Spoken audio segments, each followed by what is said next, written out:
Latest update பற்றி தான் பார்த்துட்ருக்கோம். அதாவது தமிழக முதலமைச்சரான நம்ம தளபதி விஜய் பற்றின லேட்டஸ்ட் அப்டேட் பற்றி தான் பார்த்துட்ருக்கோம். ஸோ இந்த நிலையில் நம்ம தளபதி விஜய் வந்து தமிழக முதலமைச்சரை பொறுப்பேற்று கிட்டத்தட்ட 2 வாரங்களுக்கு மேலாகி தமிழகத்தில் ஒரு நல்ல மாற்றத்தை கொண்டு வந்திருக்காரு. ஸோ இதற்கு வந்து ஆதாரமாக பார்த்தீங்கன்னா, அதாவது டாஸ்மாக் கடையில் வந்து 10 ரூபா அதிகமாக வாங்குறது, அதாவது அன்டைமில் வந்து கடைங்க இருக்கிறது, அதை தாண்டி பிளாக்கில் வந்து மது விற்கிறது போன்ற பல அதிரடி மாற்றங்களை வந்து அவர் வந்து தடை பண்ணி இப்போ அதிரடி மாற்றங்களை வந்து கொண்டு வந்திருக்காரு. ஸோ இந்த நிலையில் அதே சமயம் பொதுமக்களிடம் தகாத முறையில் நடந்து கொள்ளும் அரசு அதிகாரிகள் அவங்க முதல் கொண்டு உடனடியாக வந்து சஸ்பெண்ட் செய்யக்கூடிய சம்பவம்லாம் வந்து இந்த ஆட்சியில் மட்டும்தான் வந்து நடந்துகிட்ருக்கிறத நம்ம பார்க்குறோம். ஸோ இந்த நிலையில் அதாவது பிரபல நடிகை அப்படின்னு சொல்லப்படக்கூடிய, அதாவது பிரபல நடிகை கிடையாது, அதாவது பிக் பாஸ் மூலிமா பிரபலமான ஜூலி அவங்கள பற்றி தான் இப்போ ஒரு நியூஸ் பார்க்க போகிறோம்.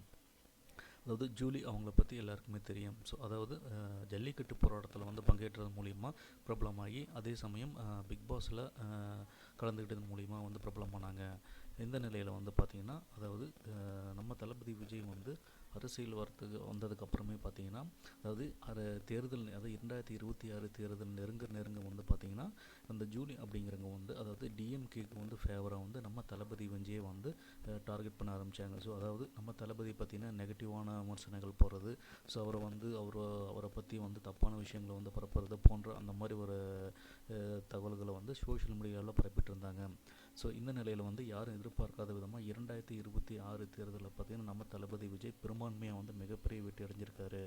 ஸோ அதற்கு பிறகும் பார்த்திங்கன்னா, அதாவது தமிழகத்தில் வந்து பல கொலைகள் நடக்குது, பல தப்பான விஷயங்கள் நடக்குது அப்படின்னு சொல்லிட்டு ஜூலி அவங்க வந்து நம்ம டிவிக்கு அரசாங்கத்து மேலே தான் வந்து பழியை போட்டாங்க. ஸோ இந்த நிலையில் வந்து பார்த்திங்கன்னா தற்போது ஒரு ப்ரெஸ் மீட் வந்து கொடுத்துருக்காங்க. ஸோ அந்த வீடியோ தான் வந்து இப்போ சமூக வலைதளங்களில் வைரல் ஆக்கிட்டுருக்கு. ஸோ அதாவது அவங்க என்ன சொல்லியிருக்காங்கன்னா, அந்த ப்ரெஸ் மீட்டில் வந்து பத்திரிகையாளர்களை வந்து பல கேள்வியை வந்து கேட்டாங்க. ஸோ அதில் வந்து பார்த்திங்கன்னா, அதாவது தன்னுடைய குழந்தை இறப்புக்கு வந்து விஜய் தான் காரணம் அப்படிங்கிற மாதிரி சொல்லியிருக்காங்க.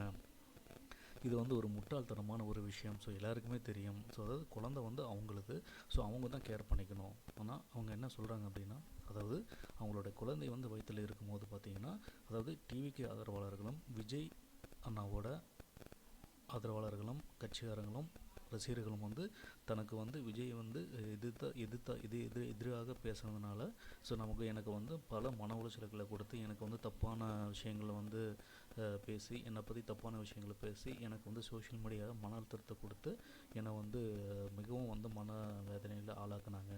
ஸோ அதனால் நான் என்ன பண்ணேன் அப்படின்னா, அதாவது டிவிக்கு வந்து கட்சி மேலேயும், ஸோ வந்து அவங்களுடைய ஆதரவாளர்கள் மாரியும் வந்து பார்த்திங்கன்னா நான் வந்து கேஸ் கொடுக்க வந்து நான் வந்து வீட்டுக்கும் போலீஸ் ஸ்டேஷனுக்கும் வந்து அலைஞ்சிட்டு இருந்தேன். ஸோ அந்த அலைச்சல் மூலிமா வந்து பார்த்திங்கன்னா என்னுடைய முதல் குழந்தை கலைஞ்சிருச்சு அப்படின்னு சொல்கிறாங்க. இதெல்லாம் வந்து ஒரு பைத்தியக்காரத்தனமான ஒரு ஸ்டேட்மெண்ட்டு. ஸோ அவங்க என்ன டீட்டெயிலாக சொல்லியிருக்காங்கன்னா, அதாவது ஆன்லைனில் விஜய் ஆதரவாளர்கள் என் மேல் சுமத்திய வீண் பழியால் போலீஸ் ஸ்டேஷனுக்கு அலைஞ்சிட்டு இருந்தேன். அப்போது என்னுடைய முதல் குழந்தை கலைந்து விட்டது அப்படின்னு சொல்லியிருக்காங்க. அதே மாதிரி கரூரில் நடந்த சம்பவத்துக்கு, அதாவது 51 பேர் உயிர் போனதுக்கு தளபதி விஜய் வந்து நான் காரணம் இல்லை அப்படின்னு சொல்லி எஸ்கேப் ஆகலாம். ஆனால் என்னுடைய குழந்தை வந்து, அது முதல் குழந்தை வந்து இறந்ததுக்கு முழுக்க காரணம் வந்து நம்ம தளபதி விஜய் தான் அப்படின்னு ஒரு பைத்தியகாரத்தனமான ஒரு ஸ்டேட்மெண்ட் கொடுத்துருக்காங்க.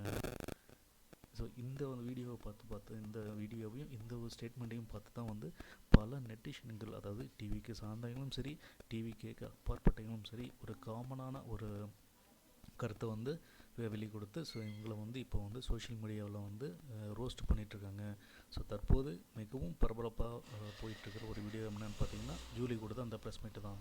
ஸோ இந்த வீடியோ பற்றி உங்களுடைய கருத்தை கீழே கமெண்ட் பண்ணுங்கள். தேங்க்ஸ் ஃபார் வாட்சிங்.